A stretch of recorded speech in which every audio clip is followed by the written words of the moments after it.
नमस्कार। चलिए आज हम पूज्य राजन जी के शब्दों से रामायण की एक बहुत ही खास कथा को समझते हैं, सीता और राम के दिव्य विवाह की कथा। ये सिर्फ एक शाही शादी की कहानी नहीं है, बल्कि ये वो कहानी है जो हमें सिखाती है कि असल ताकत घमंड में नहीं, बल्कि विनम्रता और अपने कर्तव्य को निभाने में होती है। ये आवाज, ये गूंज किस चीज की है? ये एक दिव्य धनुष के टूटने की आवाज है। एक ऐसी घटना जिसने इतिहास का रुख ही मोड़ दिया और एक बहुत बड़े टकराव की नींव रखी। आइए जानते हैं कि ये सब शुरू कैसे हुआ। तो कहानी शुरू होती है मिथिला में राजा जनक के दरबार से। उन्होंने अपनी बेटी राजकुमारी सीता के विवाह के लिए एक घोषणा की है, लेकिन ये कोई आम स्वयंवर नहीं है। ये एक ऐसी नामुमकिन सी चुनौती है जो दुनिया के बड़े बड़े योद्धाओं के घमंड की परीक्षा लेने वाली थी। स्वयंवर यानी वो समारोह जहां राजकुमारी अपना वर खुद चुनती हैं। लेकिन राजा जनक ने यहाँ एक ऐसी शर्त रख दी थी जिसने इस पूरे समारोह को ताकत और काबिलियत की एक असाधारण परीक्षा में बदल दिया। देखिए, ये कोई मामूली धनुष नहीं था, ये था पिनाक, खुद भगवान शिव का दिव्य अस्त्र। अरे इसे अपनी जगह से हिला पाना भी किसी आम इंसान के बस की बात नहीं थी। तो ये चुनौती सिर्फ शारीरिक बल की नहीं थी, बल्कि ये पात्रता और विनम्रता की भी परीक्षा थी। तो फिर क्या था? एक के बाद एक बड़े बड़े राजा आए। सब अपनी ताकत और शान के अहंकार में चूर थे। हर किसी ने अपनी पूरी शक्ति लगा दी। लेकिन जानते हैं क्या हुआ? वो दिव्य पिनाक अपनी जगह से 1 इंच भी नहीं हिला। उनका सारा घमंड, सारा बल उस दिव्य धनुष के सामने बेकार हो गया।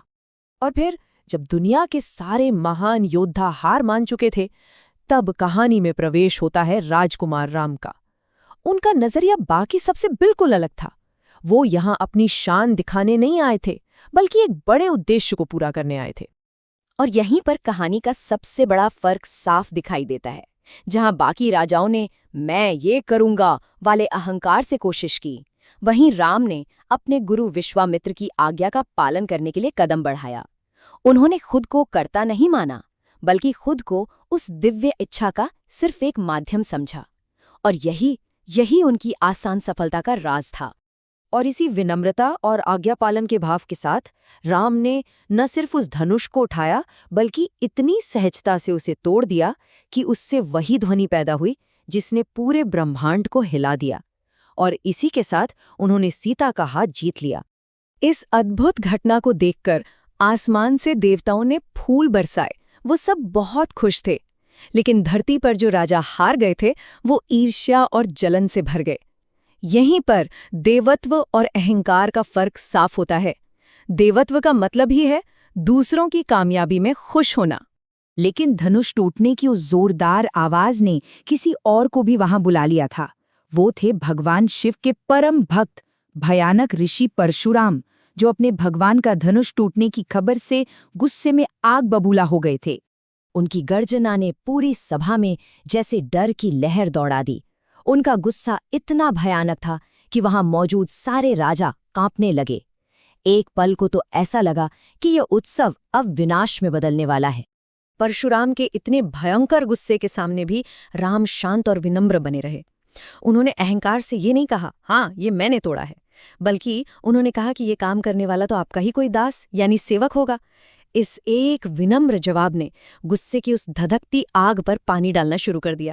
परशुराम को ये समझते देर नहीं लगी कि वो किसी आम राजकुमार के नहीं, बल्कि एक दिव्य शक्ति के सामने खड़े हैं। उनका क्रोध शांत हो गया। उन्होंने सम्मान प्रकट किया और वहां से चले गए। और इस तरह विवाह का रास्ता पूरी तरह साफ हो गया। तो अब डर का माहौल खत्म हुआ और उत्सव का माहौल शुरू हो गया। सबसे बड़ी बाधा दूर हो चुकी थी और मिथिला में एक ऐसे भव्य विवाह की तैयारियां शुरू हो गई जिसका जश्न स्वर्ग में भी मनाया जाने वाला था। फौरन अयोध्या खबर भेजी गई और कुछ ही दिनों में राजा दशरथ एक विशाल और भव्य बारात लेकर मिथिला पहुंचे। ये 2 महान राज्यों का मिलन था जो एक दिव्य विवाह के जरिए एक हो रहे थे। और ये उत्सव सिर्फ एक शादी का नहीं था, ये तो चौगुनी खुशी का मौका था, क्योंकि राम के तीनों भाइयों का विवाह भी सीता की बहनों और चचेरी बहनों से उसी समारोह में हुआ। ये सच में 2 परिवारों और 2 राज्यों का एक संपूर्ण मिलन था। तो इस पूरी दिव्य कहानी से हमें क्या सीखने को मिलता है? ये सिर्फ एक पुरानी कथा नहीं है, बल्कि ये हमारे जीवन के लिए एक गाइड की तरह है। इस कहानी का सार बस इतना है कि असली कामयाबी अहंकार से नहीं, बल्कि समर्पण से मिलती है। ये बड़ों का आशीर्वाद लेने से, खुद को कर्ता न मानकर सिर्फ एक माध्यम समझने से और दूसरों की खुशी में ही अपनी खुशी देखने से मिलती है। यही तो श्रीराम की शक्ति का असली रहस्य था। और आखिर में ये कहानी हम सबके लिए एक बहुत शक्तिशाली सवाल छोड़ जाती है। जब हम अपने जीवन की नामुमकिन चुनौतियों का सामना करते हैं, हमारे अपने अटूट धनुषों का, तो उस वक्त हमारे कामों को कौन चला रहा होता है? हमारा अहंकार या कोई बड़ा और नेक उद्देश्य?